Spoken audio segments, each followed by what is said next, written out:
Kaj je Đaviću, šta ti misliš o sklekovima? Valjaju on kurcu, mogu li mi išta pomoći, jebe mu ja mater. De rec.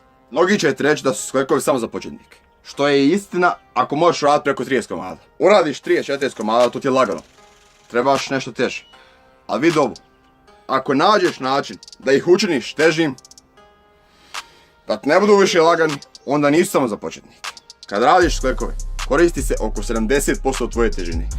Što znači, ako imaš 70 kg, kad radiš sklek, to ti je kao bench od 50 kg.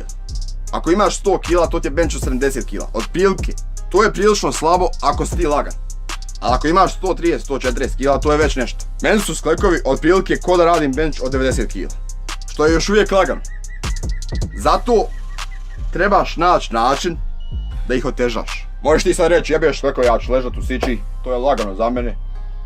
A moraš uzeti nešto, staviti na leđa, da ih otežaš. Ja kad sam počeo, stavio sam cigle, stavio sam kamenje, stavio sam razne zajebancije. Uzmem bukaru punu, kamenja stavim, radi.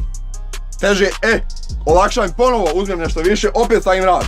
Kasnije zahajmim nekog da stane na mene i radim sa njim. Moraš se snaći, jebem mater. Posebno ako si početnik. Šta god da staviš na leđa, bit će teže nego da radiš ako bez ičega. To će biti na početku prilično teško. Ako to nikad nisi radio, ako se nisi navikao na to. Bit će teško. A onda kroz par sedmica olakša. Onda dodaš još veće težine. I vidit ćeš da nisu sklekovi toliko lako kao što govorite. Jebem mater, ne znam ti znaš. Uzmeš malu korpu, staviš u nju 5-6 cigli, to ti je odmah 20-30 kg. Kasnije, kad to olakša, zoveš kako mladu hod vamo, napraviš joj nes, postaviš je na sebe i drmaš sklekove. 1 u 3. Snađeš se. Snađeš se, sine moj.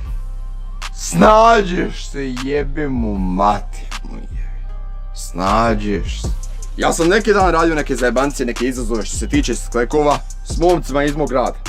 Pa sad, dvojca stanu na mene i onda radim sklekove. Ja koristim svojih 90 kg kad radim sklekove, plus njihovih sigurno preko 140. Njih dvojca. Ajme onda reći da je to lagano.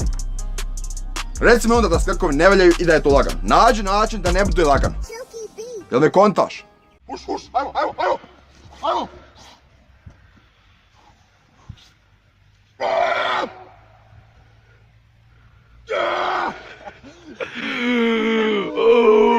Nađi način kako da razjebiješ stvar. Radi. Kad ti postane lagano, onda napraviš da ti više ne bude lagano. Opet radiš, opet kad ti bude lagano, opet napraviš da ti ne bude lagano. Otežaš stvar, razjebiješ stvar.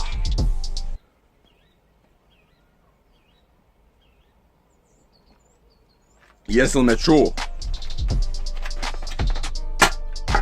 Jesi li ti mene čuo?